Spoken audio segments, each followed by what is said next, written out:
All right, guys, we're back. We're here to talk about Married at First Sight, Season 18, Episode 15. So, I've been getting a lot of smoke because people think that I'm condoning the cheating or whatever's going on between David and Madison. And I'm not. What I am is going to wait. I'm waiting on information. The way that people are acting about this last episode is really insane. And it's another reason why we can't communicate with each other anymore. You guys don't have enough information to be putting Michelle on a pedestal and putting a halo on her head. I mean, and that is like the most disgusting part, of all this. Okay, fine. Alan, got a bad deal. I think we're all, in agreement on that.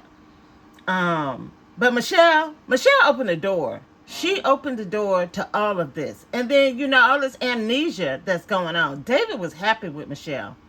And if Michelle had met that man halfway, just halfway, instead of getting all in her feelings and judging him.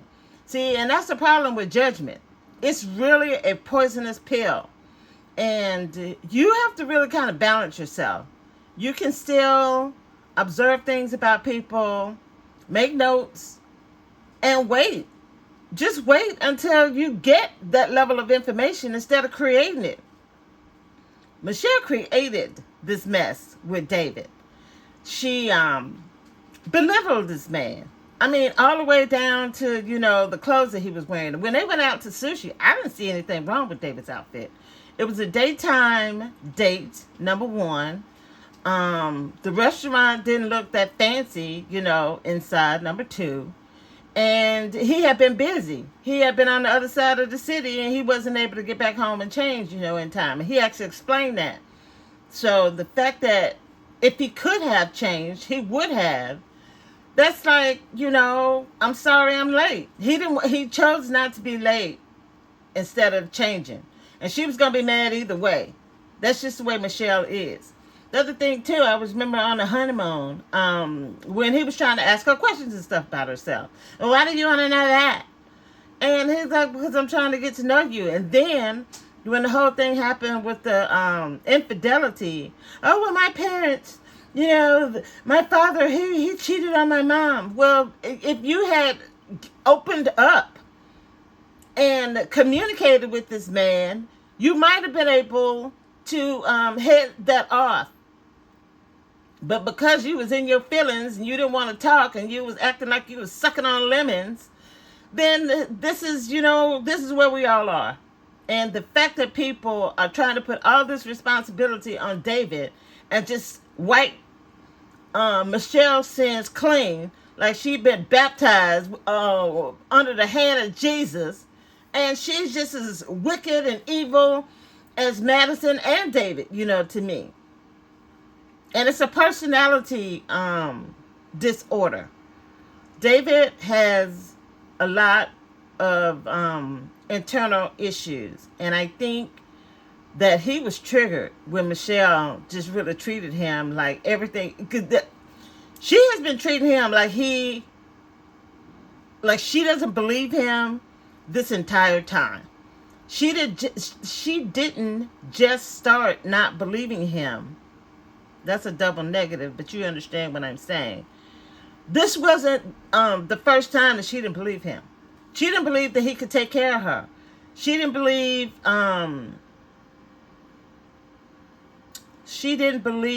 in his decisions, his life decisions, staying with his parents, and that kind of thing, and his career choices.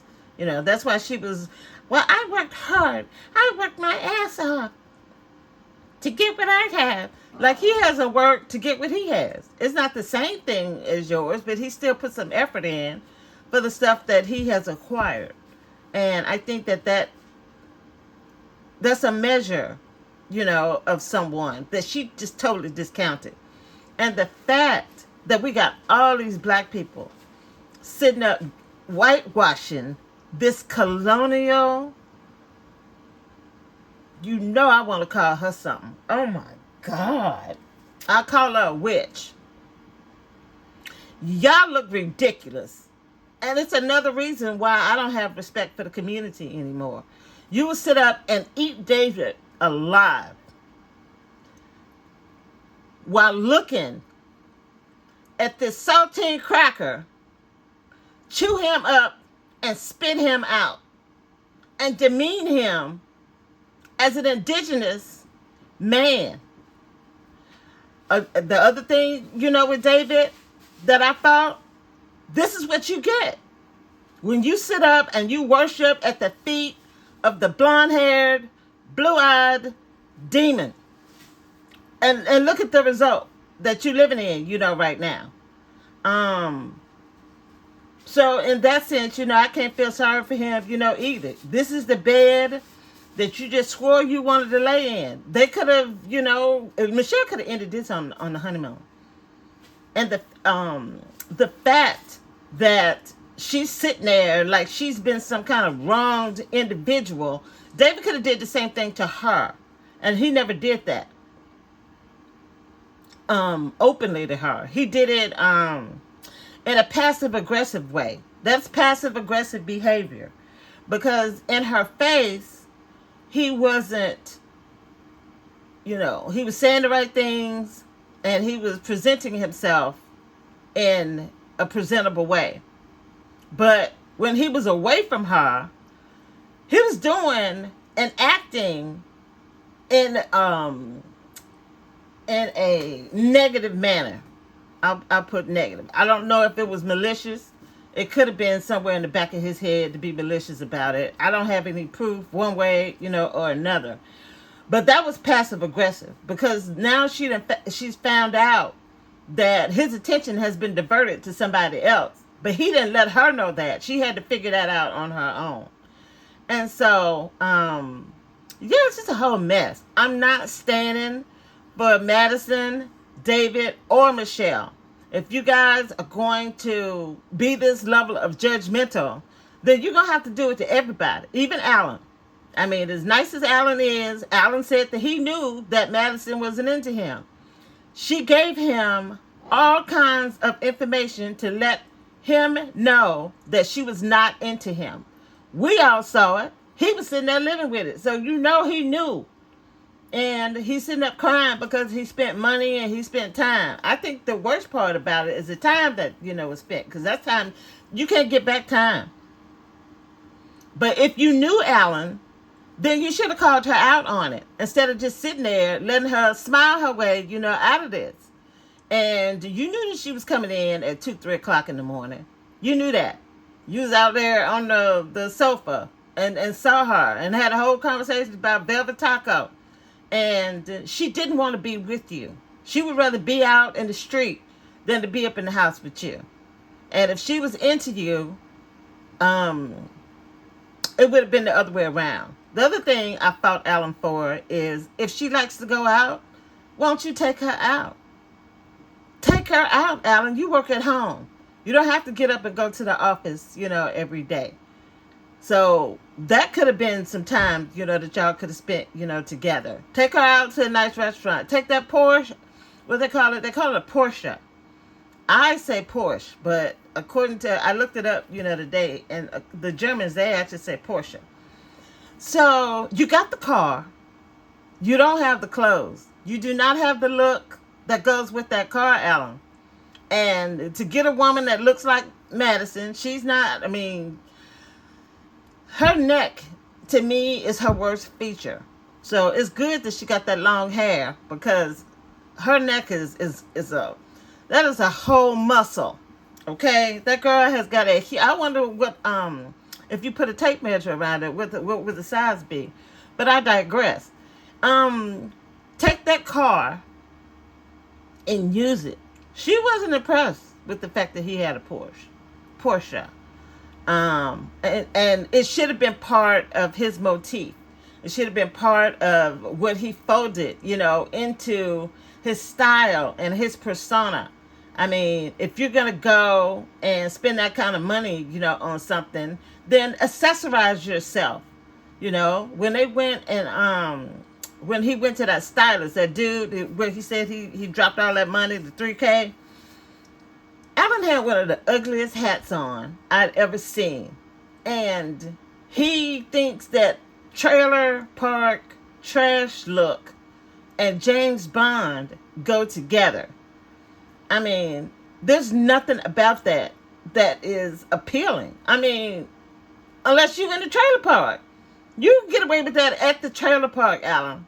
So if that's where your mind is, and if that's where you're most comfortable at, then you need to go to the trailer park and go get you a woman. You don't need to be trying to chase behind a woman like Madison, who likes metrosexuals. I have to go back. I think she actually said that.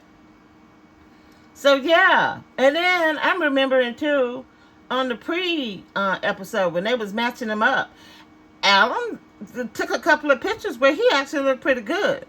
So he has the ability to do it. He just needed to click it in. And for everybody that says that, he don't need to change, whatever he was doing before he got on that show was not working for him. He's been walking around looking the same way this whole time. For however many years, he's been grown and out, buying his own clothes, and stuff. And he hasn't been able to get into a relationship. So he came on Married at First Sight because he was having that level of difficulty. So there are things that we all can improve on. I had braces, and it was one of the best decisions I ever made before in my entire life. There's nothing wrong with making some corrections. There's nothing wrong with that. And I think that, as wrong as Madison has been in this situation, she still actually was giving him some tips and stuff to help him. And if he didn't do the Invisalign, then that was stupid. That didn't have anything to do with her. And she was constantly telling him, because he was like, yeah, I'm doing this because I want to impress my wife. She was like, no, man, you need to do this because you need to take care of yourself. You want to, present yourself, in a certain way. Do it for you. She constantly said that. Again, if I heard it, then he should have been able to hear it. But he was doing it to impress her. And that's never going to work. So don't sit up and cry about spending $3,000 on clothes when you had the option not to do that. You didn't have to go and buy the whole wardrobe. You could have got certain pieces, like that coat. That coat looked good on him. The jacket, the brown jacket, leather jacket. I mean, that's an investment. That's Portia attire. Okay? You want to get something that's going to match what you're trying to do. And he just missed the mark on that. I understand his hurt because he was asking her. The other thing is, you had to keep asking her. The fact that you would continue to ask her the same damn question and she never really gave you an answer that satisfied you. She kept running around, even when they were talking to Dr. Pepper that time, when they pulled out the receipts on her, how late, she was coming in, how frequently, she was coming in late. He was asking her, are you into me? And she was like, well, what kind of question is that? That's not a fair, that's not a fair question. What you mean it's not a fair question? That's a fair question, Madison. And the fact that he just sat there and let her get away with doing all that double talk was crazy. Same thing at the bumper cars or whatever it is, little race cars. She's talking about she's Switzerland. See, that's not even an answer. That's not an answer that you give somebody that you actually care about. Madison. I mean, that was just a stupid reply. And that's when you really should just start detaching yourself away from this situation because y'all so close to having to make the decision. You should be preparing him to separate. Sit down and have that conversation. I mean, you can't keep running away from this, forever. There was going to come a time where you were going to have to just flat out tell him, hey, man, I appreciate you as a human being. And thank you, for going through this experiment, with me. But yeah, I can't, go forward in the marriage. And just use your estrogen and your progesterone and woman up and go and do that. It's easier to rip that Band-Aid off than to have to continue to apologize and have people sitting up calling you a 304 and looking at you like you trash. And it's not worth it. And Alan was a decent human, that actually deserved to have that conversation. I do understand why she wasn't attracted to him. It's good to be nice. I try to be nice, to people. But because of all the abuse I've gone through, I know how to be the world's biggest bitch, too. So people often take my kindness for weakness, and then I have to turn around and come out of a bag on, somebody. Do not let the smooth taste fool you when it comes to, looking at somebody. And that's the other part of the problem I have with Michelle. You can't just look at somebody and then put them in a category. That's where people are messing up. Now they're saying that she was 100% right about David the whole time. I don't believe that. I actually don't believe that David came on here to make a fool out of himself. He came on here for a wife. He came on here because he wanted to be able to have that relationship. And I think that's another reason why he gravitated, to Madison. I mean, Michelle had this man feeling like shit. She wasn't impressed with his finances, wasn't impressed with his living situation, wasn't impressed with the way he, had his clothes. Just nothing about him impressed her. So I would have removed myself from that situation. Number one, because my mental health is very important to me, especially now. And he let himself stay in a situation where it was toxic. I feel the same way about MM, too, with this Ikechi mess. Once that joker started disrespecting you and calling you, inappropriate things in front of company and stuff, girl, it's time to pack it up. And it takes a minute. Hopefully, now, having gone through this, she'll have that in her repertoire. But, and, it takes people time to learn. It really honestly does. We'll sit up and say, oh, well, she should have did this, and she should have did that. But when you're in a situation, you actually don't know what you're going to do until you're there. We would like to believe that we would do something. I mean, we hear it in the songs all the time. What's that OJ song? They smile in your face all the while they want to take your place. The backstabbers. Backstabbers. And then it got, what is it? Creeping on the down low, where nobody has to know.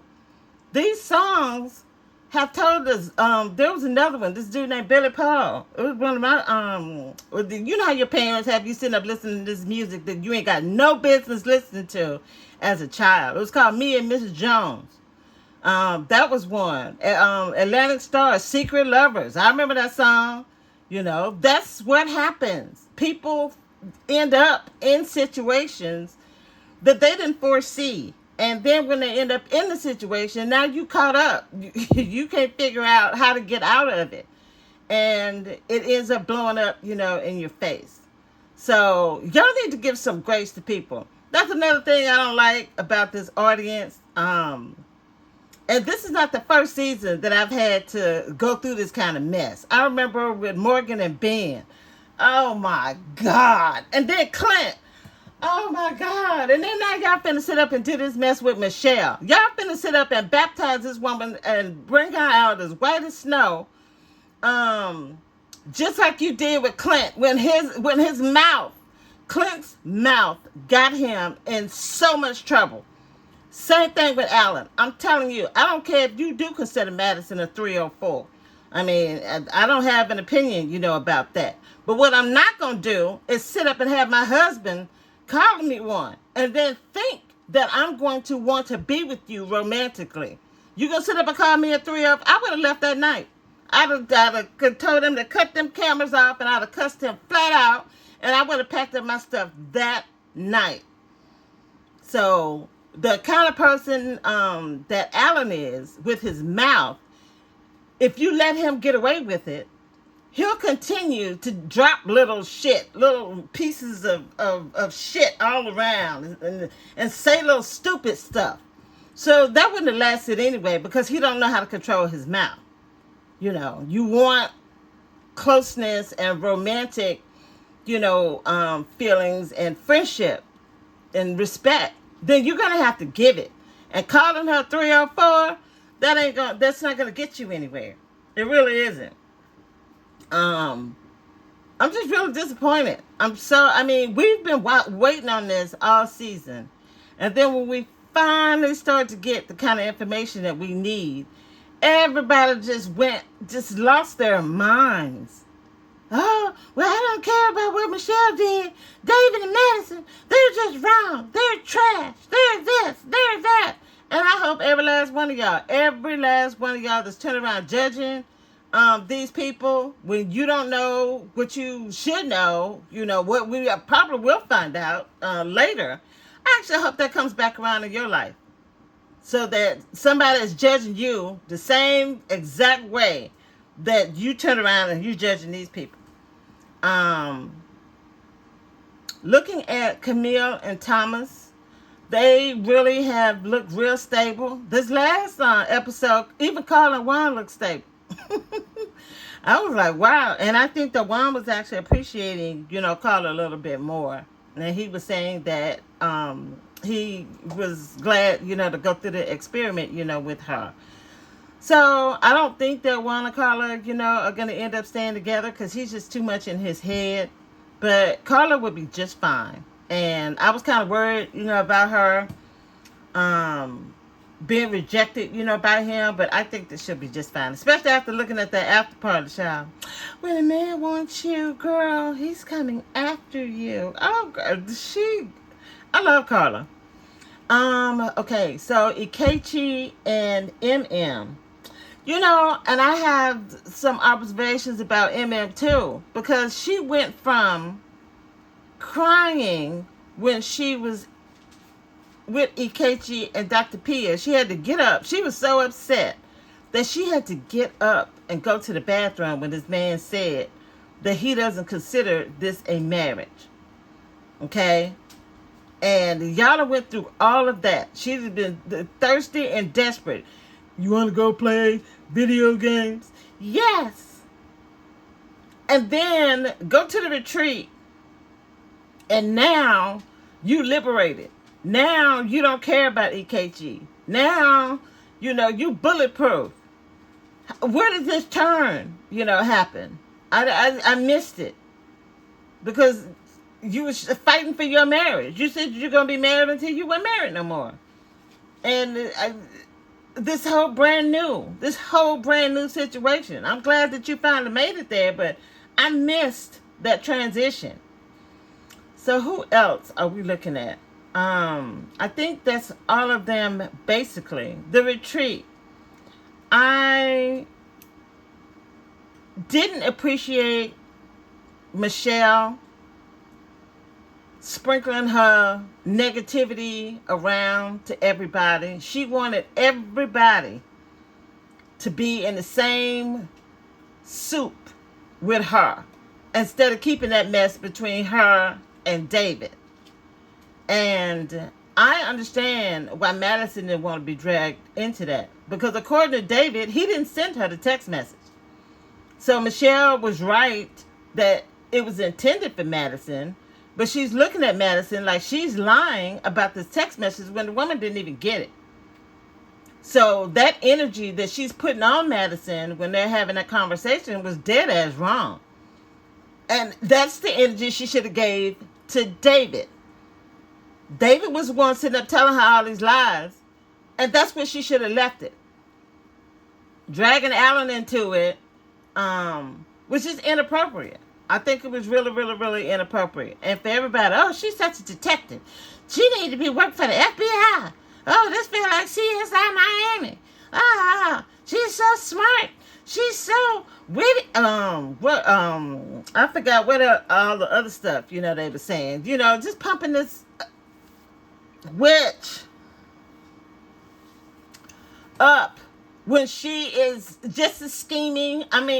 Her scheming is on another level than any other scheme, because she actually was doing this. She's been sitting there picking David apart this entire time. And I'm sorry that he gave her this ammunition to use against him.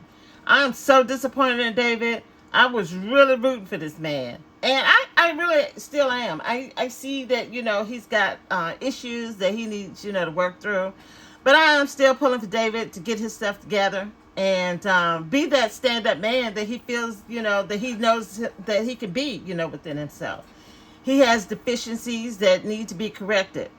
Same thing with Madison. I don't know how that girl is a professional. Because when Alan was getting on my nerves, I would have showed it. I would have been like, he would have known. Get away from me. The one time I remember that she did show annoyance, with him, is when he was driving home after he had been drinking. And a lot of people are trying to cap, for him. And he can do whatever he wants to do as a grown man. I wouldn't have been in his ass about it, because she wasn't taking him into consideration when she was staying out late at night. So don't say that he's not taking your feelings and needs into consideration when he wants to go and do something stupid, too. The problem I had when they had that conversation is, y'all need to go back and actually go look and hear what he was saying to her. Well, that's just me. That's just the way that I am. His answers to her questions were inappropriate. And it was just stupid. It was really stupid. I mean, he could have got an Uber. He didn't have to. The same thing he did when he left the retreat, because he wanted to go home and get a good night's sleep. It's the same thing, because I would have shut her up. And it would have, put him in a position where he looked like he was being responsible. But for him, well, it's just a 15-minute drive. Most people have bad car accidents and they break down the street. My grandmother, when she got into an accident, she wasn't even a mile away from the house. When she got into a bad, accident, she died, from it. So that's no reason to say it's okay, for you to go out. And I don't know. I just feel like Alan isn't perfect. He did not deserve what happened to him. I don't think that, anybody does. Just like David didn't deserve Michelle, sitting up treating him like dog shit, the whole season. But yeah, he has to take accountability and responsibility for his mess, as well. I really appreciate what Carla had to say, because she had said this on an earlier after party, because she was like, okay, bitch, what? Because the stuff that she was seeing out of Michelle, she said was completely surprising to her, because whenever she would be around Michelle when they got together with the girls, she would never have guessed that she was in there talking to her husband, like that. And this last after party, she said that having watched, the season, that she couldn't even say what she would have done. So I appreciate that she even withheld judgment after all of this time, because they did the after party a while ago, and after everything, was over, after decision day. So the fact that she could have that perspective and have that level of grace, for David, I appreciate that, from her. I'm not impressed with Juan. I really am not. He's a good-looking man, and I think that he's a decent, human being.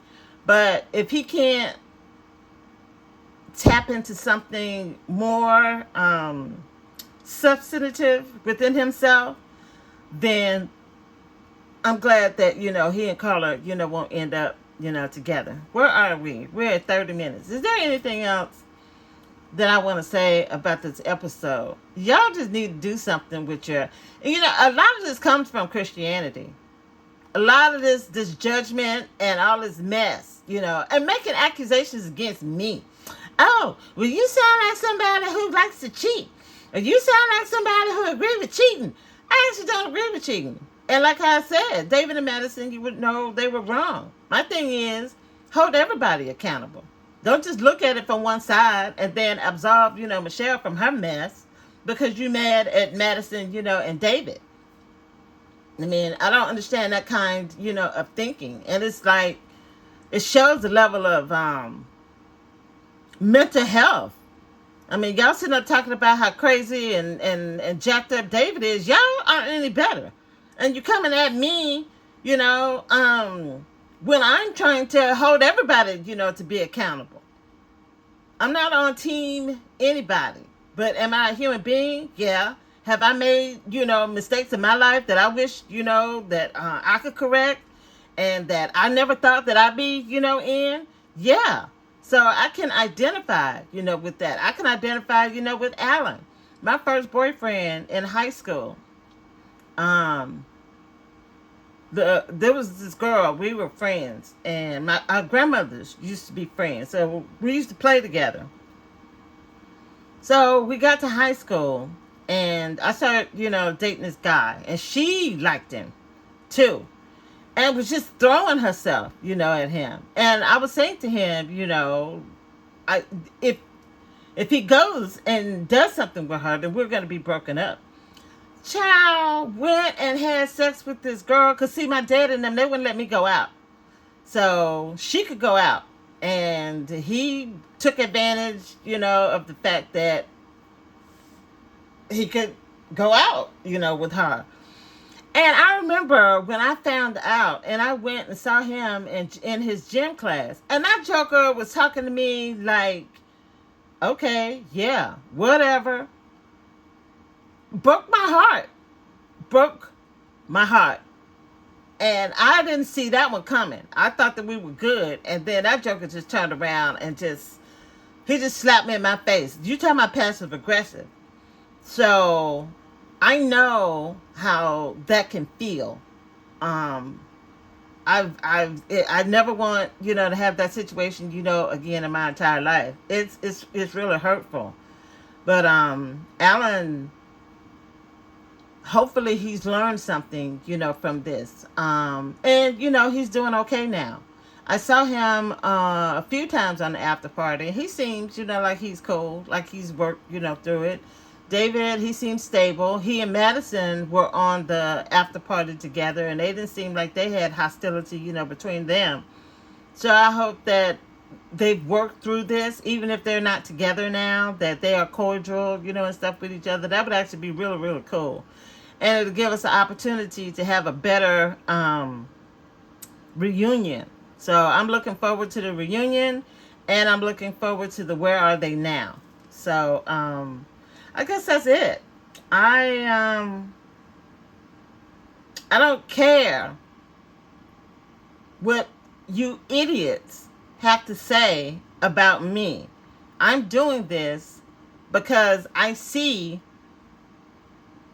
how nutty people get over this show. And I want to be able to encourage you to do better in your thinking and have a critical mind and not be as emotional. I mean, as emotional as I am, y'all jokers even more emotional than me. And that's just ridiculous when you don't have the rest of the information. We still have a few episodes, to go so that we can piece this thing, together. And just watch the show. I mean, we've been knowing about this whole time. We've all just been sitting here waiting and watching the show. And then, like I said, this episode happened and everybody just lost their mind. Finish watching the show and then have an opinion, about it. My goodness. And the colonialism. The black community is sick. Y'all jokers are sick in the head. And every time I read a comment where y'all sit up talk about how jacked up mentally Madison and David are, I see that in you. Same thing, Michelle. You sit up and you talk David is trash. David is everything that you said about David is exactly what I see in you. I've met too many bitches like her in my lifetime that, really just gave me a whole damn condition because You know, people always look at me. They always look at me and they think that they know something about me that you really don't know. You don't have enough information to be making hard and fast and solid judgments. There's so much more information you need about me before you can even think that you can have an opinion about something that I got going on. And I will let you know. And that's another reason why I'm the way that I am, because I will put you in your place. I do it in my real life. I will cut you up.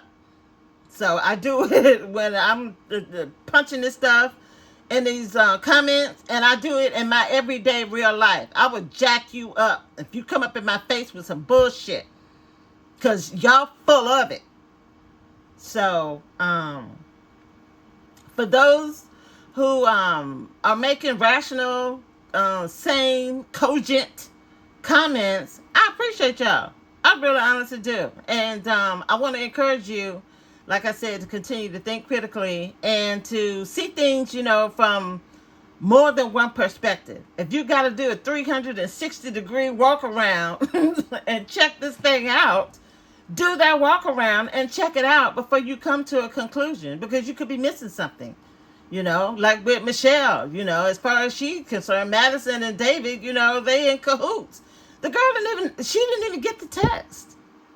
She didn't get the text. And you're sitting there looking at her like she is something under the bottom of your shoe. Just ridiculous. So anyway, I'm getting off of here. You guys, take care. Trying to load that mess up in one night, I don't think I'm going to do that no more. I stayed up because, let me see, I'm in California. It's 5 o'clock when the show comes on over here. It was 5 o'clock in the morning when I finished loading that up. I ain't never doing that no more. And I'm going to be more judicious about this after party business, because I don't like it when people suck up this content. It takes up my time to do this. I'm not getting paid. Nobody's sending me any gift cards. Nobody's doing a damn thing for me. And y'all sit up talking crazy, you know, to me in the comments. I'm not going to be giving up my time to people who don't appreciate it.